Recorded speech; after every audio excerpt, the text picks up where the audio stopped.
Hi hello masters വ്ലോഗിൻ്റെ ഒരു പുതിയ വീഡിയോയിലേക്ക് സ്വാഗതം. അപ്പോൾ നമ്മൾ ഇന്നത്തെ വീഡിയോയിൽ നമ്മൾ കവർ ചെയ്യാൻ പോകുന്നത് നമ്മുടെ ഈ ടാറ്റ പഞ്ച് EV 25,000 കിലോമീറ്റർ ഓടിയിട്ടുണ്ട്. 10 മാസമായിട്ട് നമ്മൾ വണ്ടി എടുത്തിട്ട്. അപ്പോൾ 4 സർവീസും കഴിഞ്ഞിട്ടുണ്ട്.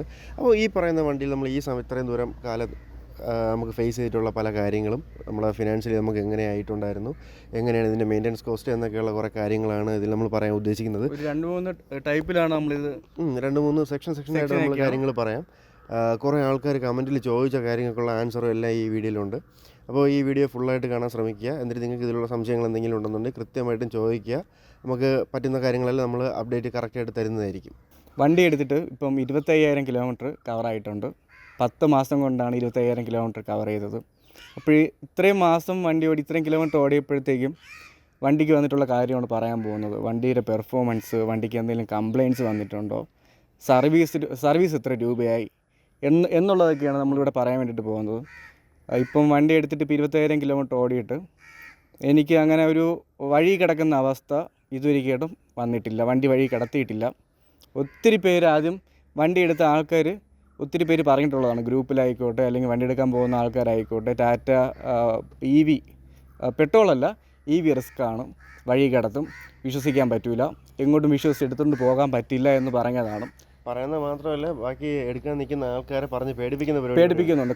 കമൻറ്റിലൊക്കെ നമ്മൾ ഒത്തിരി കണ്ടിട്ടുള്ളതാണ്. നമ്മുടെ വീഡിയോയ്ക്ക് താഴെ തന്നെ ഒത്തിരി പേര് കമൻറ്റ് ചെയ്തിട്ടുള്ളതാണ്. EV എടുക്കുന്ന ആൾക്കാർ കുറച്ച് നാൾ കഴിയുമ്പോഴത്തേക്കും മോങ്ങും, വിശ്വസിച്ച് അതായത് ഈ വണ്ടി മാത്രമായിട്ട് കൊണ്ടുപോകാൻ പറ്റില്ല, സെക്കൻഡറി ആയിട്ട് വേറൊരു വണ്ടി വേണം. അതെല്ലാം നമ്മൾ മാറ്റിയിട്ടുണ്ട്. എനിക്ക് ഈ വണ്ടി മാത്രമേ ഉള്ളൂ. അത് മാത്രമല്ല, നമ്മളിപ്പോൾ ഇത് പറയാൻ കാരണം, ഞങ്ങൾ ആദ്യ സമയത്തൊക്കെ പഞ്ചിനെ പറ്റി ഒരു വീഡിയോ ഇതിന് മുമ്പ് ഇട്ടിട്ടുണ്ടായിരുന്നു. അപ്പോൾ അങ്ങനെ വീഡിയോ ഇട്ടപ്പോഴത്തേക്കും അതിൽ ഒരുപാട് ആൾക്കാരൊന്ന് പറഞ്ഞ് നിങ്ങൾക്ക് എടുത്തിട്ടല്ലേ ഉള്ളൂ, അത് കുറച്ച് നേരം ഓടുമ്പോഴത്തേക്കും അതിൻ്റെ ഒരു ബുദ്ധിമുട്ട് എന്താണെന്ന് നിങ്ങൾക്ക് അപ്പോഴും മനസ്സിലാക്കുമെന്ന് പറഞ്ഞു. അപ്പോൾ നമ്മൾ വേറെ നോക്കിയില്ല, നമ്മൾ റിസ്ക് എടുക്കാമെന്നുള്ളൊരു ഒറ്റ പ്ലാനോട് കൂടി നമ്മൾ ഈ വണ്ടിയും വെച്ചിട്ട് നേരെ വിട്ടത് നേപ്പാളാണ്. ഒരു ഇന്ത്യ ഒരു ട്രിപ്പ് ഫുൾ എടുക്കണമെന്നുള്ള നമുക്ക് കുറേ നാളത്തെ ആഗ്രഹമായിരുന്നു. അത് നമ്മുടെ ഒരു ചലഞ്ചായിരുന്നു. അതായത് ഈ വണ്ടി എടുത്തിട്ട് പോകാൻ പറ്റൂല, അധികം ദൂരമൊന്നും പോകാൻ പറ്റില്ല എന്ന ആൾക്കാർക്ക് വേണ്ടിയിട്ടുള്ള ഇതിന് വേണ്ടിയിട്ടായിരുന്നു നമ്മളത് പോയത്. വേറെ ഒന്നുമില്ല ചെയ്തത്, നമ്മൾ പ്രോപ്പറായിട്ട് പ്ലാനിങ് വേണം. നമ്മൾ ആദ്യമേ പറയുന്നുണ്ട്, എല്ലാ ആൾക്കാരും പറയുന്നതാണ്. നമ്മളൊന്ന് പ്ലാൻ ചെയ്ത് ഒന്ന് സെറ്റ് ചെയ്ത് നമ്മൾ നേരെ ഇവിടെ നിന്ന് നേപ്പാളിലേക്ക് വെച്ചിട്ട് ട്രിപ്പ് വിട്ടു.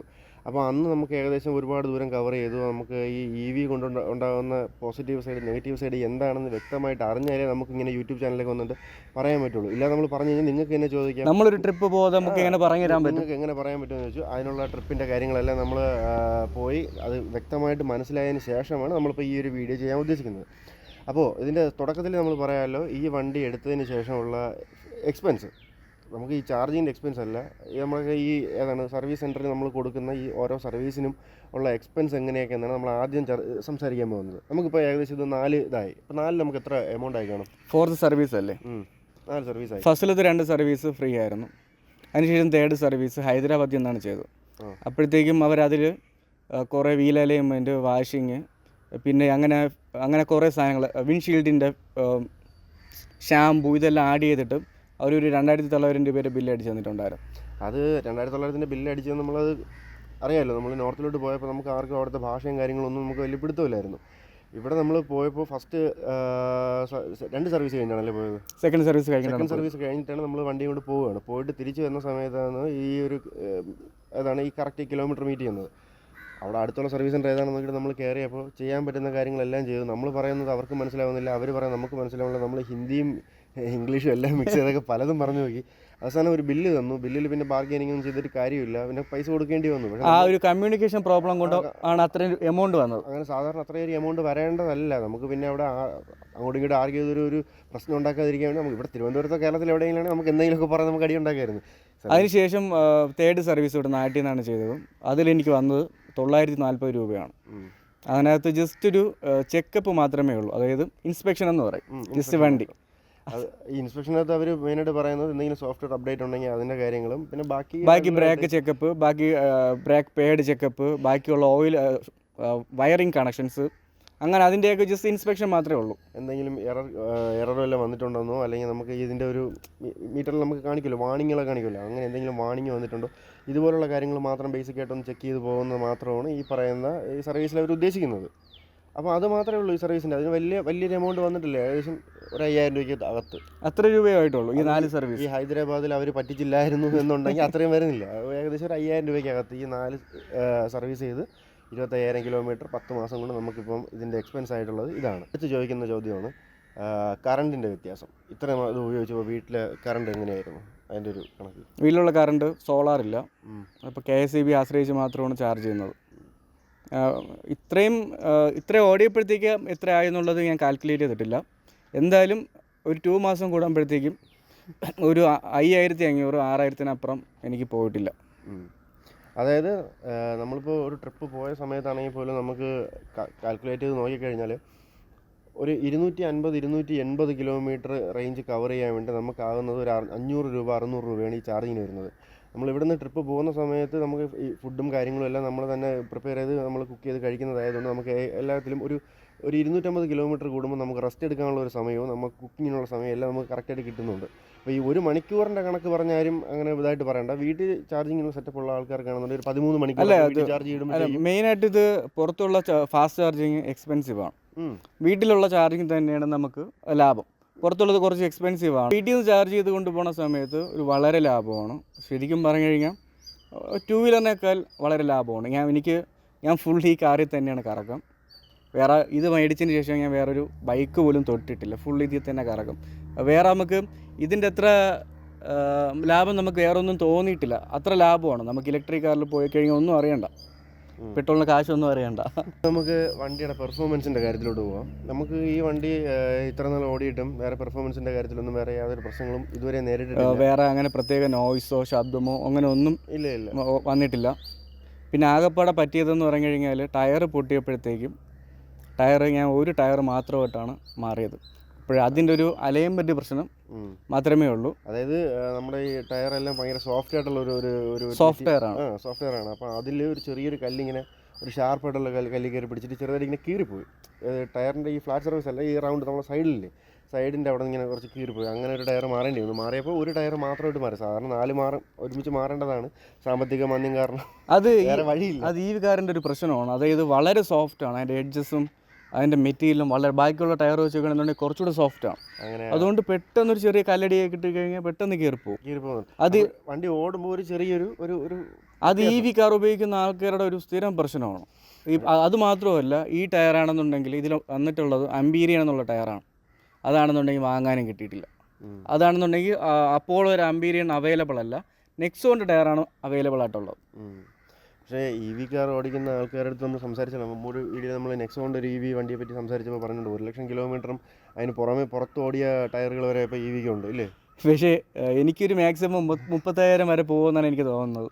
ഓരോ ആൾക്കാരുടെ ഓടിക്കുന്ന ഒരു സ്റ്റൈൽ അനുസരിച്ചും കാര്യങ്ങളിലൊക്കെ ഇത് ഡിപ്പെൻഡ് ചെയ്ത് നിൽക്കും. പിന്നെ ഈ വണ്ടി ഒരു 25,000 കിലോമീറ്റർ കവർ ചെയ്തപ്പോൾ നമുക്ക് ഇതിനകത്ത് ഏറ്റവും കൂടുതൽ ഒന്ന് വേണമായിരുന്നു എന്ന് തോന്നിയിട്ടും കിട്ടാതെ പോയ ഒരു കാര്യമുണ്ട്. അതായത് ഒരു ലോങ് ഡ്രൈവ് പോകാൻ പ്ലാനിട്ട് നോർത്തിലോട്ടൊക്കെ പോകുമ്പോൾ അത്യാവശ്യം നല്ല തണുപ്പുള്ള ഒരു ഏരിയയിലോട്ടൊക്കെ പോകുമ്പോൾ നമ്മൾ വണ്ടിക്കകത്ത് ടെമ്പറേച്ചർ ഒന്ന് അഡ്ജസ്റ്റ് ചെയ്യാൻ വേണ്ടിയിട്ട് നമ്മൾ എല്ലാ വണ്ടിക്കും ഒരു ഹീറ്റർ വേണം.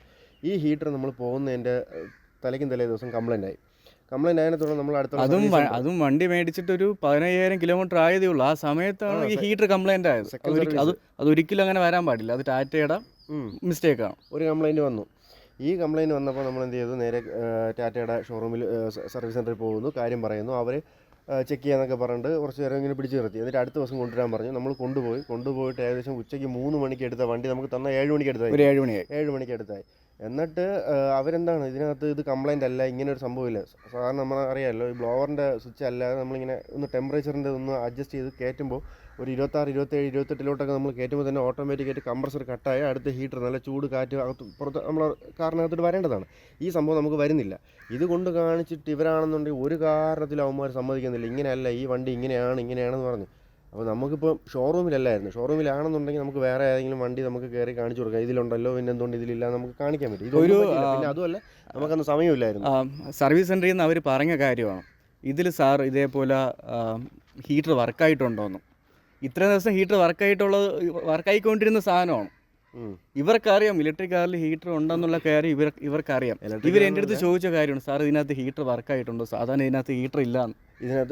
ഈ ഹീറ്റർ വർക്കാവുന്നില്ല എന്നുള്ള കംപ്ലൈൻറ്റായിട്ട് നമ്മൾ ചെന്ന് കാണിക്കുമ്പോൾ അവർ പറയുന്നത് ഇതിന് ഇത്ര ചെറിയൊരു ചൂടേ വരുള്ളൂ. പക്ഷെ നല്ല പ്രോപ്പറായിട്ട് വർക്ക് ആയിക്കൊണ്ടിരുന്ന സമയത്ത് നമ്മൾ അനുഭവിച്ചിട്ടുള്ള ആൾക്കാരായതുകൊണ്ട് നമ്മൾ തർക്കിക്കുകയാണ്. ഇല്ല ഇങ്ങനെയല്ല, അവരിങ്ങോട്ട് ഇത്രയും നാൾ എക്സ്പീരിയൻസ് ഉള്ള സർവീസ് സെൻ്ററിൽ അവർ പറയുകയാണ് ഇതേപോലെ സാധാരണ ഇങ്ങനത്തെ ഒരു വണ്ടിക്ക് നമ്മൾ കണ്ടിട്ടില്ല, വേറൊരു വണ്ടി ഉണ്ടായിരുന്നെങ്കിൽ നമുക്ക് ചെക്ക് ചെയ്ത് കാണിക്കാറുണ്ടെന്നുള്ളത്. പറഞ്ഞു. പിന്നെ അപ്പോൾ എന്ത് ക്വാളിറ്റിയുള്ള മെക്കാനിക്കലാണ് ഇവരിവിടെ ഹയർ ചെയ്തിട്ടുള്ളതെന്ന് എനിക്ക് മനസ്സിലാവണില്ല. ഓക്കെ, നമുക്ക് പിന്നെ അതിൻ്റെ പുറകെ കിടന്ന് അടിയുണ്ടാക്കാൻ സമയമില്ലാത്തതുകൊണ്ട് നമ്മൾ പോവുകയാണ്. നമ്മൾ ട്രിപ്പ് പോയി. അതിനുശേഷം നമുക്ക് സർവീസ് സെൻ്ററിലുള്ള എക്സിക്യൂട്ടീവിനെ വിളിച്ച് കോൺടാക്ട് ചെയ്തു. അവർക്ക് ആർക്കും ഇതിനെപ്പറ്റി അറിഞ്ഞേക്കൂടാ, അവരെല്ലാവരും കൈമലത്തും. അതാണ് ഈ ടാറ്റയുടെ ഏറ്റവും വലിയ കുഴപ്പം. എന്തെങ്കിലും ഒന്ന് വന്നു കഴിഞ്ഞാൽ ആരും ഈ റിസ്ക് എടുക്കത്തില്ല, എല്ലാം നമ്മൾ തന്നെ നോക്കിക്കോണം. ഒന്നും അവർക്കറിയില്ല എന്നുള്ള രീതിക്ക് അവർ കൈമലത്തി കളയും. അവസാന ഘട്ടമായിട്ട്, അതായത് നമ്മൾ ഈ ട്രിപ്പ് സ്റ്റാർട്ട് ചെയ്യുന്നതിൻ്റെ തലേ ദിവസമാണ് നമ്മളിങ്ങനെ ഇത്രയും 7 മണി വരെ നമ്മളെ പിടിച്ചവിടെ നിർത്തിയത്. അവസാനം നമ്മൾ വണ്ടി എടുത്തുകൊണ്ട് നമുക്ക് വന്നേ പറ്റുള്ളൂ. കാരണം എന്ന് പറഞ്ഞാൽ നമുക്ക് പോകുന്നതിനുള്ള കാര്യങ്ങൾ, കുറച്ച് സാധനങ്ങൾ പർച്ചേസിങ് കാര്യങ്ങളായിട്ട് നമ്മൾ കുറച്ച് തിരക്കായിരുന്നു. അങ്ങനെ എടുത്തുകൊണ്ട് വന്നതാണ്. ഇല്ലെങ്കിൽ നമുക്ക് അവിടെ പ്രശ്നം ഉണ്ടാക്കി അതിനൊരു തീരുമാനം ഉണ്ടാക്കിയിട്ടേ പോകുള്ളായിരുന്നു. അപ്പോൾ നമുക്ക് കുറച്ച് അത്യാവശ്യങ്ങളും കാര്യങ്ങളുള്ളതുകൊണ്ട് നമ്മൾ പലയിടത്തും ഈ ഒരു സംഭവം നമ്മൾ കുഴപ്പമില്ല ഇരിക്കട്ടെ എന്ന് പറഞ്ഞ് കൊണ്ടുപോയി. പക്ഷേ വേറൊരു സർവീസ് സെൻ്ററിൽ നമ്മൾ കൊണ്ടുപോയി കാണിച്ചപ്പോൾ സെയിം അവർ പറഞ്ഞത് 2 മണിക്കൂർ തന്നാൽ നമ്മൾ എന്താണെന്ന് വെച്ചാൽ നോക്കിയിട്ട് കംപ്ലയിൻറ്റ് ക്ലിയർ ചെയ്ത് തിരിച്ചു തരാമെന്ന് പറഞ്ഞു. അവരത്രയും കോൺഫിഡൻ്റ് ആയിട്ട് ചെയ്തു തരാമെന്ന് അവർ പറയുന്നുണ്ടെങ്കിലും നമ്മൾ എടുത്ത സ്ഥലം ഇവിടെയാണല്ലോ, ഇവിടെ ഉള്ള ആൾക്കാർക്ക് അതിനുള്ളൊരു ഉത്തരവാദിത്വം, നിങ്ങൾക്ക് ഒരു കംപ്ലയിൻറ്റ് ഉണ്ടെന്നുണ്ടെങ്കിൽ അത് എന്താണെന്ന് നോക്കി ക്ലിയർ ചെയ്ത് തരാമെന്നുള്ള ഒരു റെസ്പോൺസിബിളായിട്ടുള്ള ഒരു ടെക്നീഷ്യനെയോ അല്ലെങ്കിൽ അവിടുത്തെ സർവീസ് എക്സിക്യൂട്ടീവിനെയോ നമ്മൾ ഇവിടുത്തെ ഇതിൽ കാണാനില്ല. നമ്മൾ കണ്ടില്ല, ആരെയും കണ്ടിട്ടില്ല. അവർ എന്തെങ്കിലുമൊക്കെ ഉടായ്പ ഡയലോഗ് അടിച്ച് ഒന്ന് ഇവിടെ നിന്ന് എങ്ങനെയെങ്കിലും വണ്ടി ഒന്ന് ഇറക്കിക്കൊണ്ട് പോയാൽ നമ്മളെ പറഞ്ഞു വിടാനാണ് അവർ നോക്കണം. നിങ്ങൾക്ക് ഇവിടെ പറ്റില്ലെങ്കിൽ നിങ്ങൾ വേറെ ഒരിടത്ത് കൊണ്ടുപോക്കുക, അത്രയും മതി അവർക്ക്. അല്ലാതെ അവർക്ക് ഇത് കസ്റ്റമറിനെ ഒന്ന് സാറ്റിസ്ഫൈ ചെയ്ത് വിടണം എന്നൊരു സംഭവം ഇവിടുത്തെ കസ്റ്റമർ സർവീസ് സെൻ്ററുകാർക്ക് അങ്ങനത്തെ ഒരു പരിപാടിയില്ല. ഇത് ഒറ്റ കാരണം കൊണ്ടാണ് ഏറ്റവും കൂടുതൽ ആൾക്കാർ ടാറ്റയിൽ നിന്ന് പല വണ്ടികളിലോട്ട് മാറുന്നത്, MGയിലോട്ടും. ഈ ഒരു ഒറ്റ കാര്യമാണ്, അതായത് വണ്ടിക്ക് ബിൽഡ് ക്വാളിറ്റിയാണ്, 5 സ്റ്റാർ സേഫ്റ്റിയാണ് എന്ന് പറഞ്ഞിട്ട് വണ്ടിയുടെ ബോഡിയിലാണോ ഈ പറയുന്ന ബിൽഡ് ക്വാളിറ്റി ഇരിക്കേണ്ടത്? അതിൻ്റെ എല്ലാ സ്പെയർ പാർട്സിലും ആ ഒരു ക്വാളിറ്റി കീപ്പ് ചെയ്യേണ്ടതാണ്. ആ ഒരു സാധനം ടാറ്റയ്ക്ക് ഇല്ല. അതുമാത്രമല്ല, ഈ ടാറ്റയ്ക്ക് പല കാര്യങ്ങളും ക്വാളിറ്റി ഉണ്ട്, ഇല്ല എന്ന് പറയുന്നില്ല. വണ്ടിയുടെ കാര്യത്തിൽ പക്കയായിരുന്നു, നമുക്ക് വലിയ കംപ്ലൈൻറ്റോ കാര്യങ്ങളോ ഒന്നുമില്ല. നമ്മൾ ഇതുവരെയും നമ്മളെ കൊണ്ടെത്തിയിട്ടില്ല. അല്ല, ഒത്തിരി പേര് ഫേസ് ചെയ്തതുള്ളതാണ് ഈ AC-യുടെ ഇഷ്യൂ. ഗ്രൂപ്പിനകത്തൊക്കെ ഒരു മാക്സിമം ഒരു 50% പേർക്കും ഈ AC-യുടെ പ്രശ്നം കോമൺ ആയിട്ട് എല്ലാ ആൾക്കാർക്കും ഉള്ളതാണ്. അത് ഈ വാറൻറ്റി പീരീഡ് ആയതുകൊണ്ട് അത് ഫ്രീ ആയിട്ട് മാറിപ്പോകുന്നുണ്ട്. അല്ലാതെ കയ്യിൽ നിന്നുള്ള പെയ്ഡ് ആയിരുന്നുണ്ടെങ്കിൽ ഇവന്മാർ നല്ല എമൗണ്ട് ഈടാക്കിയാണ്. നല്ല എമൗണ്ട് ഈടാക്കുന്നത് മാത്രമല്ല, എൻ്റെ ഒരു ഡൗട്ട് എനിക്ക് പലപ്പോഴും തോന്നിയിട്ടുണ്ട്. ഇനി വാറണ്ടി സമയത്ത് നമ്മൾ കൊണ്ടുപോയത് കൊണ്ടാണോ അവർക്ക് ഇനി എന്തെങ്കിലും സ്പെയർ പാർട്സ് അതൊക്കെ മാറിക്കഴിഞ്ഞാൽ അവർക്ക് പ്രത്യേകിച്ച് സാമ്പത്തിക ലാഭം വരുന്നില്ലല്ലോ. എങ്ങനെയെങ്കിലും തള്ളി ഒന്ന് വിട്ട് കഴിഞ്ഞാൽ ഇത് കഴിഞ്ഞിട്ട് അവസാനം കിലോമീറ്റർ കവർ ചെയ്യുമ്പോഴത്തേക്ക് വാറണ്ടി കട്ടായിട്ട് തിരിച്ചു വരുമല്ലോ. വാറണ്ടി കഴിഞ്ഞ് വരുമ്പോഴത്തേക്ക് ഇതാണ് സാർ അത് പോയതാണ്, എൻ്റെ സെൻസർ പോയതാണ് എന്നൊക്കെ പറഞ്ഞ് നമ്മളൊരു എമൗണ്ട് ഇവർ എന്തെങ്കിലും വന്നു കഴിഞ്ഞാൽ ഫുള്ളായിട്ടേ മാറത്തുള്ളൂ. ഇപ്പോൾ സാധാരണ നമുക്ക് പുറത്ത് ഇപ്പോൾ ഏതൊരു വണ്ടിയാണെന്നുണ്ടെങ്കിലും പുറത്തൊരു സ്ഥലത്ത് AC-യുടെ പണിക്ക് പോകുകയാണെന്നുണ്ടെങ്കിൽ ഓരോരോ സ്പെയർ നമുക്ക് അവൈലബിൾ ആണ്, അത് മാത്രം മാറിയാൽ മതി. ഇത് ഫുൾ യൂണിറ്റ് ആയിട്ടാണ് ഇവർ മാറുന്നത്. അതിന് ഓൾമോസ്റ്റ് ചിലപ്പോൾ ഒരു 1 lakh അല്ലെങ്കിൽ 50,000 രൂപ ഇത്രയും ക്യാഷ് നമ്മൾ കസ്റ്റമർ മുടക്കേണ്ടി വരും. അങ്ങനെയുള്ളൊരു കുറച്ച് പ്രശ്നങ്ങൾ കാരണമാണ് ഈ ടാറ്റയുടെ ഈ മെയിനായിട്ട് കുറേ കസ്റ്റമേഴ്സ് മാറി വേറെ വണ്ടിയിലോട്ട് ചിന്തിക്കുന്നത്. നമ്മൾ ഈ ലാസ്റ്റ് ഒരു വിൻസറിൻ്റെ വീഡിയോ ഇട്ടപ്പോഴത്തേക്കും പുള്ളിക്കാരനും പറഞ്ഞത് തന്നെയാണ്, എടുക്കണമെന്നുണ്ട്, പക്ഷേ സർവീസ് സെൻ്ററുകാരുടെ ഒരു സഹകരണ മനോഭാവം ഇല്ലായ്മ കാരണമാണ് അവരൊക്കെ വേറെ വണ്ടിയിലോട്ട്, ഇപ്പോൾ MGയിലോട്ടോ BYD അങ്ങനെ അവർ മറ്റേ ഏതാണ് മഹേന്ദ്രയിലോട്ടോ പേടിക്കണ്ടല്ലോ, അത്രയും ട്രസ്റ്റബിൾ ബ്രാൻഡ് അങ്ങനെ അങ്ങ് പൊയ്ക്കൊണ്ടിരിക്കുകയാണ്. ഇതെന്തായാലും ടാറ്റയിൽ ഏറ്റവും കൂടുതൽ കംപ്ലയിൻ്റ് വന്നത് ഇനി ആർക്കും പുതിയ ആൾക്കാരെ ആരെങ്കിലും വെച്ചാലേ സത്യം പറഞ്ഞാൽ രക്ഷപ്പെടുകയുള്ളൂ. വണ്ടി എടുക്കുന്ന സാധാരണക്കാരായിട്ടുള്ള ആൾക്കാരായിരിക്കും, ചിലപ്പോൾ EMIയിലായിരിക്കും മൊത്തത്തിൽ കിടന്ന് ഓടും, EMIയിലായിരിക്കും വണ്ടി എടുക്കുന്നത്. എന്നിട്ട് വണ്ടി എന്തെങ്കിലും പറ്റിക്കഴിഞ്ഞാൽ 1 മാസം ഇവന്മാർ സർവീസ് സെൻ്ററിൽ കൊണ്ടിടേണ്ടി വരും. ലാസ്റ്റ് നമ്മൾ ബാക്കിയുള്ള ദിവസം പെട്രോൾ അടിച്ച് വേറെ വണ്ടി ഓടേണ്ടി വരും. പിന്നെ നമുക്ക് എന്തുകൊണ്ട് ഇതിൽ ലാഭമുള്ളത്? നമ്മളത് ട്രിപ്പിന് പോകുന്ന സമയത്ത് നമുക്ക് പല സ്ഥലത്തും ഹീറ്ററിൻ്റെ ആവശ്യമുണ്ടായിരുന്നു. ആ സമയത്തൊന്നും നമുക്ക് ഹീറ്റർ വർക്കായില്ല. ലാസ്റ്റ് ഇവിടെ നാട്ടിൽ കൊണ്ടുവന്നിട്ട് വേറൊരു സർവീസ് സെൻ്ററിൽ കൊടുത്തിട്ട് 3 ദിവസം അവിടെ വണ്ടി ഇട്ടിട്ടാണ് എനിക്ക് ആ സാധനം ക്ലിയർ ചെയ്ത് തന്നത്. ഫസ്റ്റ് അവർ ഇതേപോലെ പറഞ്ഞു, സാർ ഇതിൻ്റെ എന്തെങ്കിലും സ്പെയർ മാറാനുണ്ടെന്നുണ്ടെങ്കിൽ ചിലപ്പം ഒരു 1 വീക്ക് എടുക്കും, ഇല്ല എന്നുണ്ടെങ്കിൽ 3 ദിവസം കൊണ്ട് തരാമെന്ന് പറഞ്ഞു. അങ്ങനെ ഒരു 3 ദിവസം കഴിഞ്ഞപ്പോൾ തന്നെ അവിടെ നിന്ന് കോൾ വന്നു, ഇതേപോലെ സാർ ഈ പ്രശ്നം മാറിയിട്ടുണ്ട്. ഞാൻ അങ്ങനെ പോയി വണ്ടി എടുത്ത സമയത്ത് ഞാൻ അത് ടെമ്പറേച്ചർ കൂട്ടി നോക്കി, അതായത് ഹീറ്റിംഗ് വർക്കാവുന്നുണ്ടോയെന്ന്. അപ്പോഴാദ്യമൊക്കെ ഇത് കുറച്ചുകൂടെ ഫാസ്റ്റായിട്ടാണ് ഹീറ്റിംഗ് വർക്കായിക്കൊണ്ടിരുന്നത്. ഇതൊരു ഓൾമോസ്റ്റ് ഒരു 7-8 മിനിറ്റ് കഴിഞ്ഞപ്പോഴത്തേക്കാണ് ഇത് വർക്കായത്. ആദ്യം ഇത് വർക്കായില്ല, പിന്നെ ഒരിക്കൽ കൂടെ ടെക്നീഷ്യനെ വിളിച്ചു കൊണ്ടുവന്നിട്ട് എന്തോ ഒരു ചെറിയൊരു അഡ്ജസ്റ്റ്മെൻറ്റോട് ചെയ്ത സമയത്ത് അത് വർക്കായി. ഞാൻ അങ്ങനെ കൊണ്ടുപോവുകയാണ് ചെയ്തത്. അത് എന്തിൻ്റെ പ്രശ്നമാണ്? അത് ചോദിച്ചപ്പോഴത്തേക്കും അവർ പറഞ്ഞെന്ന് പറഞ്ഞു കഴിഞ്ഞാൽ അതിനകത്തൊരു കാലിബ്രേഷൻ, അതിനകത്ത് എന്തോ ഒരു കാലിബ്രേഷൻ ചെയ്തപ്പോഴത്തേക്കും ഓക്കെ എന്ന് പറയും. ആദ്യം അവർ ഫുൾ ആയതെല്ലാം പൊളിച്ചു, ഫുള്ളല്ല, അതിനകത്തുള്ള ഈ ഫിൽറ്ററും കാര്യങ്ങളൊക്കെ ഓപ്പൺ ചെയ്ത് നോക്കി. എന്നിട്ട് അവർ കാലിബ്രേഷൻ എന്നാണ് പറഞ്ഞത്, തമ്പുരാനറിയാം എന്താണെന്നുള്ളത്. പലയിടത്തും പോയപ്പോഴത്തേക്ക് അവർ ചെയ്തതെന്ന് പറഞ്ഞാൽ അതിനകത്തുള്ള മറ്റേ എന്താണ് തെർമോസ്റ്റാറ്റിൻ്റെ സെൻസർ, അങ്ങനെ എന്തൊക്കെയോ കുറേ സെൻസറിൻ്റെ പേര് പറഞ്ഞു. കേട്ടിട്ടില്ലാത്ത സാധനങ്ങളുടെ പേര് പറഞ്ഞ് നമ്മൾ ആദ്യം ഒന്ന് കൺഫ്യൂഷനാക്കി ടെൻഷൻ അടുപ്പിക്കുക. അത് മെയിനാണ്. അതില്ലാതെ ഒരു കളിയില്ല. അങ്ങനെ ചെയ്ത് അവസാനം ഒരു 3 ദിവസം നമ്മളെ മിസ്റ്റേക്ക് ആണെന്നുള്ള രീതിക്ക് വരുത്തി തീർത്ത് അവിടെ കൊണ്ടിട്ട് ഇങ്ങനെ 3 ദിവസം കഴിഞ്ഞപ്പോഴത്തേക്കും കിട്ടി. അങ്ങനെയെങ്കിലും കിട്ടിയല്ലോ എന്നൊരു സമാധാനം. ഇപ്പം ഈ ഒരു എ സിയുടെ സെക്ഷനിൽ നിന്നുള്ള ഈ കംപ്ലൈൻറ്റ് അല്ലാതെ പിന്നെ ബഗ്ഗുകളായിട്ട് ഒരുപാട് വരുന്നുണ്ടെന്ന് പല ആൾക്കാരും പറഞ്ഞിട്ടുണ്ട്. ഇതിൽ നമുക്ക് വന്നിട്ടുണ്ട്, ഒരു ക്രിട്ടിക്കൽ അലർട്ട് വന്നിട്ടുണ്ട്. എനിക്കിപ്പം റീസെൻ്റായിട്ട് എനിക്കൊരു ക്രിട്ടിക്കൽ അലർട്ട് വന്നു. അതായത് ലിമിറ്റഡ് പെർഫോമൻസ് എന്ന് പറഞ്ഞ് എഴുതി കാണിച്ചിട്ട് ലിംബ് മോഡിൻ്റെ സിമ്പിൾ, ആമയുടെ സിമ്പിൾ ഉണ്ടല്ലോ, അത് കാണിച്ചിട്ട് ഇങ്ങനെ വാണിംഗ് കേട്ടോണ്ടിരിക്കുകയായിരുന്നു.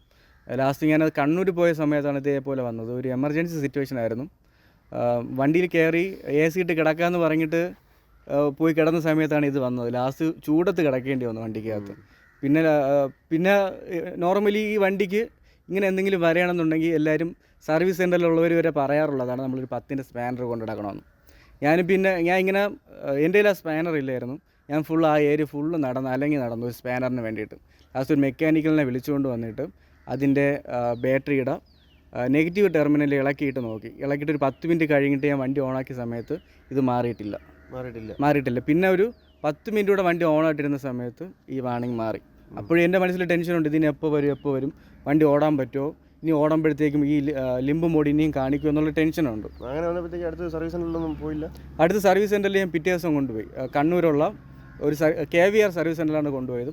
അവർക്ക് 2 സർവീസ് സെൻ്ററുണ്ട്.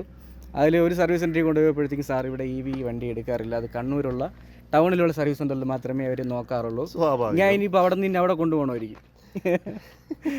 ഞാൻ പിന്നെ നാട്ടിലോട്ട് വരാൻ വേണ്ടിയിട്ട് നിന്ന സമയത്ത് ഞാൻ പിന്നെ അവിടെ കൊണ്ടുപോയില്ല. വരുന്നിടത്ത് വെച്ച് കാണാമെന്നുള്ള രീതിക്ക് ഞാൻ വണ്ടി കൊണ്ടുപോയി. പിന്നെ വേറൊരു കുഴപ്പം വന്നില്ല വണ്ടിയിൽ. അല്ല, ഇത് കേൾക്കുമ്പോഴും കാണുമ്പോഴും അല്ല, പിന്നെ വണ്ടി കൊട്ടാരക്കര എത്താറായപ്പോഴത്തേക്ക് ഒരിക്കൽ കൂടെ കാണിച്ചു. ഞാൻ പിന്നെ എല്ലാവരെയും വിളിച്ച് ആ KVRൽ കൊണ്ട് കാണിച്ചപ്പോഴത്തേക്കും എക്സിക്യൂട്ടീവ് പറഞ്ഞതാണ്, സാർ അത് കുഴപ്പമില്ല, അത് കോമൺ ആണെന്ന്.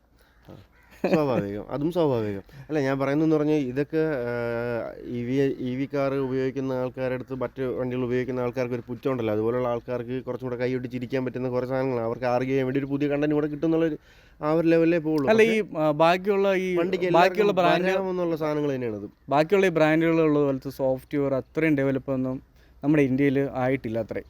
അപ്പോൾ ഇന്ത്യയിലുള്ള പല വണ്ടികളിലും ഇതേപോലെയുള്ള സോഫ്റ്റ്വെയർ ബഗ്, ഇതേപോലെ ഗ്ലിച്ചുകൾ അത് പ്രതീക്ഷിച്ചേ പറ്റൂ. അതിനനുസരിച്ചുള്ള അഡ്വാൻസ്ഡ് ആയിട്ട് അവർ മാറിയിട്ടില്ല. അങ്ങനെയുള്ള ചെറിയ പ്രശ്നങ്ങൾ ഇപ്പോഴും നിലനിൽക്കുന്നു. മെയിനായിട്ട് വന്നിട്ടുള്ള വേറെ സാധനമാണ് ഈ എയർ ഇൻടേക്ക് ഔട്ടേക്ക് ചെയ്യാൻ വേണ്ടിയുള്ള റൊട്ടേറ്റ് ചെയ്യുന്ന ഒരു സിമ്പിൾ ഉണ്ടല്ലോ. ആ സിമ്പിൾ ഇങ്ങനെ ബ്ലിങ്ക് ചെയ്ത് നിൽക്കും. അതിൻ്റെ ക്ലിപ്പ് നമ്മൾ എടുത്തിട്ടുണ്ടല്ലേ? എടുത്തിട്ടുണ്ട്. ഇതിന് താഴെ കാണിക്കാതെ ഇങ്ങനെ ആ സാധനം ബ്ലിങ്ക് ചെയ്തുകൊണ്ടിരിക്കുകയാണ്. അതും കൊണ്ട് കാണിച്ചായിരുന്നല്ലോ. അത് കൊണ്ട് കാണിച്ചു. അതെനിക്ക് തോന്നുന്നു അവർ എന്തോ അപ്ഡേഷൻ അല്ല, എന്തോ അതിനകത്ത് ചെയ്തിട്ടുണ്ട് അവർ. അത് മാറിയിട്ടുണ്ട്. പിന്നെ അതിനുശേഷം ഞാനൊരു സ്ഥലത്ത് വർക്കിന് പോയ സമയത്ത് ഇതേപോലെ വർക്ക് കഴിഞ്ഞിട്ട് തിരിച്ച് വണ്ടി കയറിയ സമയത്ത് ഇതിലുള്ള ഈ ചാർജിങ് പെർസെൻറ്റേജ് ഒന്നും കാണിക്കുന്നില്ല. വണ്ടി മറ്റേ ഇഗ്നിഷൻ ഓൺ ആവണില്ല, പെർസെൻറ്റേജ് ഒന്നും കാണിക്കുന്നില്ല. ഞാനാണെങ്കിൽ ടെൻഷനായി. ഒരു വർക്ക് കഴിഞ്ഞിട്ട് തിരിച്ച് വീട്ടിലോട്ട് വരാൻ വേണ്ടിയിട്ട് നിൽക്കുകയായിരുന്നു. അപ്പോഴത്തേക്കും ഞാൻ സർവീസ് സെൻ്ററിൽ ആരെയും വിളിക്കാൻ വേണ്ടിയിട്ട് നിന്നില്ല. നമ്മുടെ ഗ്രൂപ്പിലുള്ള ആൾക്കാരുടെ അടുത്ത് ചോദിച്ചപ്പോഴത്തേക്കും പറഞ്ഞു ഇതേപോലെ വണ്ടിയിൽ നിന്ന് ഇറങ്ങി നിന്നിട്ട് അതിൻ്റെ കീ ഒന്ന് ലോക്ക് ചെയ്ത് അൺലോക്ക് ചെയ്യാൻ പറയും. എന്നിട്ട് 5 മിനിറ്റ് മാറി നിൽക്കാൻ പറയും. അത് ചെയ്തപ്പോഴത്തേക്കും ക്ലിയറായി. എല്ലാം വെറൈറ്റി കംപ്ലൈൻറ്റുകൾ, എല്ലാം വളരെ ഡിഫറെൻ്റ് ആണ്. ഇത് വേറെ അതിലൊരു ഇതും കൂടെ ഉണ്ട്. എല്ലാ ഇതേപോലത്തെ ചെറിയ വാണിങ്ങുകളോ കംപ്ലൈൻ്റൊക്കെ വന്നു കഴിഞ്ഞാൽ അത് ഭയങ്കര പ്രശ്നമാവുന്നതിന് മുമ്പേ നമുക്കിത് ചെയ്യാൻ വേണ്ടിയിട്ട് ഒരു കമ്മ്യൂണിറ്റി ഉള്ളത് കാരണം എന്തുണ്ടെങ്കിലും വിളിച്ച് ചോദിക്കാൻ. അല്ല, അത് ഇലക്ട്രിക് കാർ എടുക്കുന്ന ആൾക്കാർ എന്തെങ്കിലും കമ്മ്യൂണിറ്റിയിൽ മെമ്പർഷിപ്പ് എടുത്തേ പറ്റുള്ളൂ. അത് എടുക്കണമെന്ന് പറഞ്ഞാൽ നിങ്ങളിപ്പോൾ ഞാനിപ്പോൾ ഒരു EV കാറുള്ള ഒരു ഓണറും ഇപ്പം വേറൊരു EV കാറുള്ള ഓണറും ആണെന്നുണ്ടെങ്കിൽ എനിക്ക് വരുന്ന കംപ്ലൈൻറ്റ് ആയിരിക്കില്ല പുള്ളിക്ക് വരുന്നതായിരിക്കും എനിക്ക് വരുന്നത്. അപ്പോൾ നമുക്കിതെല്ലാം അറിയാവുന്ന ആൾക്കാരെ കാണുന്നത് നമുക്ക് സർവീസ് സെൻ്ററിൽ വെച്ചിട്ട് ഒരു കാര്യമില്ല, ഒരു കോപ്പ് നടക്കില്ല. അപ്പോൾ ഇതേപോലുള്ള ഏതെങ്കിലുമൊക്കെ വാട്സപ്പ് ഗ്രൂപ്പ് ഉണ്ടെന്നുണ്ടെങ്കിൽ ശരിക്കും പറഞ്ഞാൽ അറിയില്ല, ഒരു കമ്മ്യൂണിറ്റി ബിൽഡ് ചെയ്ത് ശരിക്കും പറഞ്ഞാൽ സർവീസ് സെൻ്ററിലുള്ള ആൾക്കാർക്ക് ഇതിനകത്ത് വരുന്ന കംപ്ലൈൻറ്റുകളും കാരണങ്ങളൊന്നും അവർക്ക് ശരിക്കും പറഞ്ഞാൽ അറിയില്ല. ഇത് ഉപയോഗിച്ചുകൊണ്ടിരിക്കുന്ന ബാക്കിയുള്ള ആൾക്കാർക്ക് അറിയാവും. അതുകൊണ്ട് എന്തായാലും നിങ്ങളൊരു കമ്മ്യൂണിറ്റിയിൽ മെമ്പർഷിപ്പ് എടുത്തിരിക്കുന്നത് വളരെ നല്ലതാണ്. അതുകൊണ്ട് ഒരുപാട് പല കംപ്ലൈൻറ്റുകൾക്കും സിമ്പിളായിട്ടുള്ള നമുക്കൊന്ന് ഓടിച്ച് പോകാൻ പറ്റുന്ന രീതിക്കുള്ള സിമ്പിൾ സൊല്യൂഷൻസ് അവർ പറഞ്ഞു തരും. അവർ നേരിട്ടുള്ളതായിരിക്കും, പിന്നെ എല്ലാവരും ഫേസ് ചെയ്തിട്ടുള്ളതായിരിക്കും.